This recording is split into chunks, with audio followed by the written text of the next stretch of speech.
আজকে আমি আপনাদের সামনে যে প্রকৃত মুসলমান কে সে সম্পর্কে আমি বলছি। আল্লাহ নবী রসুল্লাহ সাল্লাল্লাহু আলাইহি সাল্লাম বলেছেন, প্রকৃত মুসলমান সেই ব্যক্তি যার জবান এবং হাত দ্বারা অন্য মুসলমান নিরাপদে থাকে। জবান এবং হাত দ্বারাই অর্থাৎ মুখের দ্বারাই কাউকে ব্যথা দেয়া, কষ্ট দেয়া অর্থাৎ জবানের হেফাজত করা, এটা আমাদের জরুরি।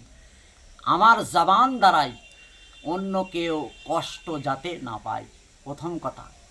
হাতের দ্বারাই কি করা, যত রকম খারাপ কাজ, সুদের টাকা, ঘুষের টাকা, যতগুলো অশ্লীল কাজ আছে, হাত দ্বারাই না করা। যদি এই দুটোর হেফাজত করতে পারি তাহলে সে প্রকৃত মুসলমান।